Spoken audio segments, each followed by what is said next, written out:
y cambiando un poquito el tema, mi amor, vamos a hablar de un tema bastante serio. Y es que yo considero que la prevención del suicidio no se ha como tocado muy profundamente, y eso lo que hace es que existan muchos tabús, existan muchos mitos, existan un montón de cosas, y para eso tenemos a nuestra especialista Mayrin Peyronet. Mi amor. Hola, ¿cómo están? ¿Cómo estás? Bienvenida. Carolina no le gustan los nombres raros. Ella prefiere no decir nombres raros. Porque Mayrin Peyronet. Ahí está, perfecto. Está perfecto y no te preocupes porque con Marín es más que suficiente. Yo siempre digo que voy a terminar como Madonna, un solo nombre y se acabó. ¿Verdad que sí? Todo el mundo debería tener un solo nombre y ya. Pero es bueno porque es una marca además. Tú generas tu marca propia y ya. Me encanta el consultorio suyo, Mayrin, siempre que lo veo. Gracias. Me encanta. Gracias. Lo importante es que sea acogedor, esa es la idea. Bueno. Claro que sí. Hoy vamos a hablar, Marín, y a todos los televidentes, sobre los mitos que existen acerca del suicidio.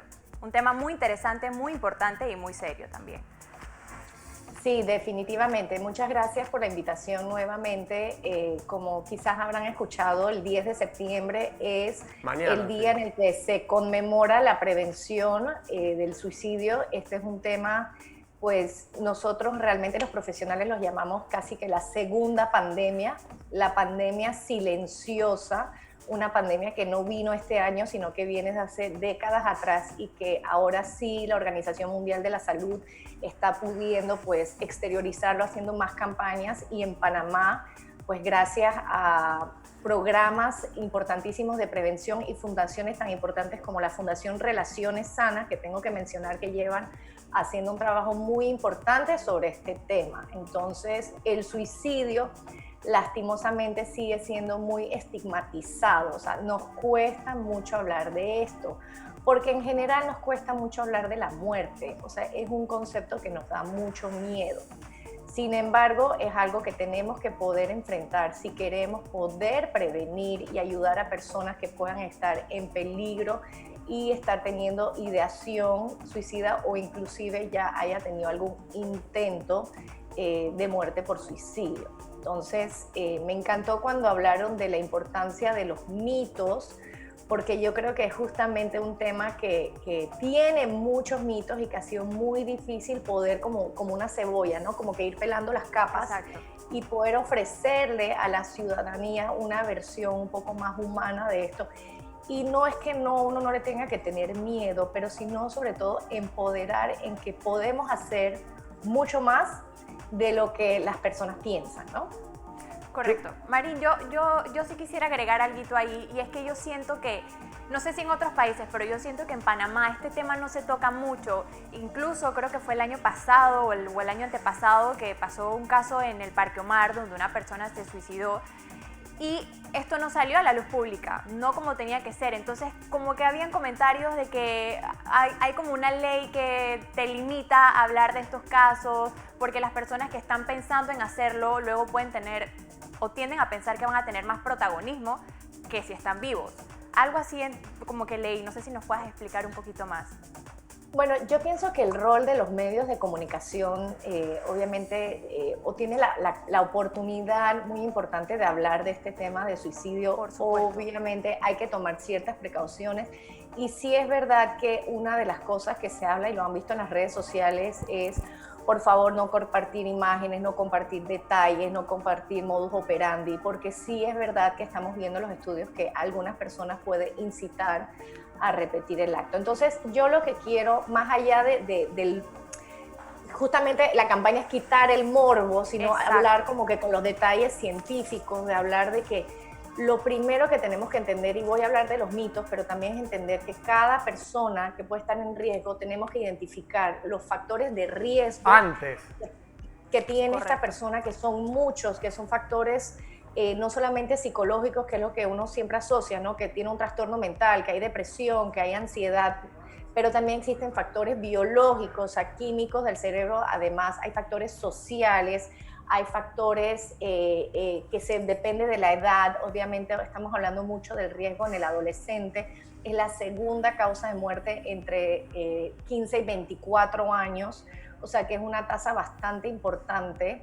Y más allá de entender que los factores de riesgo, primero es identificarlos y después también entender los factores de protección. ¿Qué quiero decir con esto? Que es lo que he aprendido en los últimos meses, que una persona puede tener muchos factores de riesgo, pero cuando identificamos factores de protección que puedan mitigar, donde tenga recursos, donde uno pueda ayudar a la persona, que pueda asistir a algún tipo de tratamiento, que haya apoyo familiar, que haya un amigo, un profesor, un vecino. Entonces, eso obviamente requiere toda una serie de lista de componentes, ¿no? Pero bueno, ¿qué podemos hacer con compartir la información? Espera, quiero hacer una pregunta antes de compartir la información, que es en la parte como del diagnóstico y de encontrar. ¿Todas las personas con tendencias suicidas son diagnosticables? En caso, por ejemplo, tú como psicóloga, que tengas como paciente una persona que puede llegar a cometer el suicidio, ¿siempre es diagnosticable? ¿O hay casos que son como, no sé cómo decirlo, en la vida te lo ibas a imaginar y de golpe tomó esa decisión, de la noche a la mañana? Incluso siendo paciente? Sí, bueno, ese puede ser el primer mito, ¿no? Que el suicidio es un acto impulsivo y que las personas no pueden detectar las señales. No, realmente una persona contempla esa idea, ya debe haber tenido bastante tiempo contemplándola. Sin embargo, es verdad que puede llegar un día en donde las personas no vieron las señales de alerta y un día donde sintió algún malestar muy grande o ocurrió algún trauma, ocurrió una situación, puede desencadenar un acto impulsivo. Es importante entender lo que puede ser que la persona, digamos, después de cometer a través de un acto como una ingesta de algún producto nocivo, a los segundos o a la media hora pueda arrepentirse, porque fue la impulsividad. O sea, la impulsividad del deseo de morir no dura para siempre, son picos, son curvas. Eso es tremendo. Lo que está diciendo es tremendo. A mí me tocó en el pueblo donde es mi familia materna, un amigo muy cercano de mi primo, que falleció, que cometió suicidio con un carro chocando, y él, me lo dijo mi tío es el que es médico en el pueblo y demás, es el que atiende todos los casos, que él chocó contra una pared, pero que hay una frenada fuerte antes, como que se arrepintió en el segundo antes. Claro. Y eso es lo que le pasa a la mayoría de la gente, como lo decía la licenciada, son picos. Son picos, y uno a veces impulsivamente por ahí pasa por un acto así, y después está el arrepentimiento y no hay vuelta atrás. O sea que por eso es importante, creo, también el poder tratarlo a tiempo. Me parece que es un tema tremendo, para mí es tremendo, porque como tú decías, entre 15 y 24 años que sea la tasa número 2 de mortalidad es tremendo, con toda una vida por delante, es tremendo. Sí, y es por eso que es tan importante la detección y la evaluación, y ese es el trabajo que se está haciendo ahorita, pero lo que quiero compartirle pues a la ciudadanía, por ejemplo, el mito de el que mucho lo dice no lo hace, eso y el que lo te quiere iba a hacer, preguntar. Exacto. y el que lo quiere hacer no lo dice. Esos dos que están muy de la mano son falsos. Las personas cuando empiezan a hablar de esta tristeza, de esta desesperanza, de este deseo de morir, ojalá no estuviera, si me voy nadie me va a extrañar, hay que prestarle atención. Nadie realmente en su momento vamos a decir, cuando uno se siente bien, tiene la necesidad de llamar la atención de esta manera, y hay que buscar el dolor. Las personas quieren dejar de sufrir. Y una de las frases que a mí me pegó mucho hace unos años es: el dolor no deja de existir, nada más se lo pasas a otra persona, ¿no? A un familiar que va perdiendo a esa persona que tanto uno quiere, ¿no? Entonces, eso por una parte, entender de que el suicida puede no estar decidido a morir, hay mucha ambivalencia, tienen una lucha interna, y es por eso que hay que hablarlo. Cuando las personas empiezan a expresar estos sentimientos de tristeza, de desesperanza, hay que hablar con ellos, pero hay que tener cuidado con lo que uno dice. Hay que tener una escucha empática. Puedo escuchar que estás sufriendo, que no te sientes bien. No podemos decir frases como todo pasa por algo, no te preocupes, mira todo lo que tienes, la vida es muy bonita, porque en ese momento su cerebro no está pudiendo conectar con ese tipo de pensamiento. Está en un pensamiento mucho más oscuro, un pensamiento mucho más desesperanzador, muy solo, ¿no? Hay personas que obviamente están en aislamiento, hay desencadenantes económicos importantes que están ocurriendo, que también sube el estrés de las personas, y hay que entender entonces en qué está ubicada cada persona. Las personas que vienen de bajos recursos, que están en situaciones familiares difíciles, los adolescentes que pasan por acosos escolares, las pérdidas de la nada, perder un trabajo, perder un familiar. El abuso de sustancias es muy importante. Cuando la persona empieza a tener un cambio de conducta y vemos que está abusando del alcohol o está abusando de drogas, tenemos que ver qué está pasando porque va a haber cambios conductuales. Cuando la persona se empieza a aislar, cuando ya no está hablando, una persona que no se siente bien y que no está hablando, obviamente uno a veces piensa que hay que dejarlos tranquilos, pero es importante, si tenemos la duda, la preocupación de que se puede hacer daño, tenemos que permanecer ahí aunque sea en silencio. En las evaluaciones psicológicas o psiquiátricas, porque obviamente los psiquiatras nos dan, obviamente ellos son las personas que evalúan, pero los psicólogos tenemos que poder preguntar. Pero así como yo puedo preguntar en una consulta, últimamente has pensado en hacerte daño, has pensado de qué forma, qué tanto lo has pensado, qué tanto está en tu cabeza, wow, qué difícil es estar con este pensamiento. Bueno, ustedes, los mortales, los que formamos parte de la sociedad, podemos tener un acercamiento a las personas que nos preocupan y poder empezar a decir, te escucho, ¿qué más está pasando contigo? Qué difícil. Y sobre todo es validar y ofrecer una mano de ayuda de hay soluciones, te voy a acompañar a buscar soluciones. Si la persona puede contar, obviamente, con un tratamiento porque se identifica que hay mucha ansiedad, mucha depresión o algún otro trastorno como esquizofrenia, como el trastorno bipolar, también estamos viendo personas en riesgo con trastorno límite de personalidad. Pero ven, todo lo que estoy diciendo no significa que la persona tiene un trastorno, pero obviamente hay que evaluar. Pero sí es identificable, lo que digo, o sea, normalmente tú te das cuenta de una persona que puede tener tendencia, no es que va a ser una persona que está hablando de otras cosas y de un día para el otro cometió el suicidio y nadie puede entender cómo lo hizo. Sí. Mira, Pablo, nosotros contamos yo pienso que la mayoría tenemos un compás interior, una brújula que nos guía, un sentido común.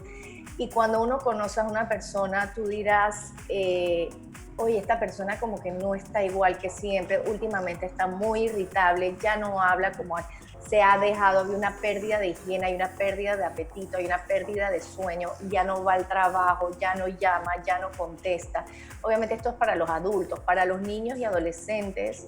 Es por eso que es tan importante la educación con los padres y que los padres se acerquen a buscar las herramientas de detección, porque no es tan fácil hablar con un adolescente, no nos va a decir qué les está pasando, hay que como que mirar de cerca, ¿no? Hay que dar una mirada que no es invasiva, que no juzga, ¿no? Pero ¿por qué te pones así? Tú no deberías estar llorando, deberías estar feliz, ¿no? Estos juicios que nosotros hacemos, que realmente es para calmar nuestro malestar, sí, porque no toleramos el malestar del otro. Qué bueno eso que dice, porque es tal cual, uno, desde la mirada de uno, que probablemente no tenga de los que estamos aquí, o bueno, creo yo, por lo menos de los que conozco, una tendencia suicida, como quien dice, vemos a una persona que está en ese estado, o en estado de depresión, que por ahí es un estado previo, en muchos casos, como decirle lo que está diciendo ella es, pero si la vida es linda, hay tantas cosas que son buenas. ¿Por qué te pones así? Te dejó tu señora y no tienes trabajo, pero mira qué lindo los hijos que tienes, o qué linda la casa que tienes, no sé. Y por ahí la clave, como decía, es ser empático, es buscar y hacer empatía con lo que le está pasando, el por qué ese problema lo tiene tan sofocado, que creo que es un poco también lo que hace la gente cuando uno ve, por ejemplo, esos casos donde una persona está por saltar de un puente o algo así, y se acerca un psicólogo de la policía o lo que sea, o el que está encargado de eso, o cualquiera, sí, o cualquiera que esté por ahí que intenta ser empático y buscar esa conexión para evitar que la persona tome esa decisión. Y en muchos casos sí funciona, sí. Porque en realidad también lo que necesita la persona es alguien que, no que le preste atención, sino alguien que sea empático, que esté para esa persona. Muchas veces y que lo sepa escuchar. Es que no tienen a nadie que lo sepan escuchar. Así de terrible es, ni una sola persona en el mundo. Y también es el miedo de poder hablarlo, por eso empezaba con la estigmatización. Es tan difícil poder hablar de lo que me está pasando, de este pensamiento tan oscuro, de esta sensación tan horrible que siento, que no entiendo por qué la gente disfruta de la vida y yo no puedo, soy un fracaso, ni siquiera puedo ser bueno en esto. Wow. Y es importante poder abrirle a la persona sin juzgar, justamente decir, Qué difícil que tú tengas todo eso y te lo estés guardando y ahora yo te estoy escuchando y quiero seguir escuchándote para ver cómo te puedo ayudar. Entonces, es importante, tengo que poder abrir el espacio de que el 169 Rosa está atendiendo este tipo de llamadas.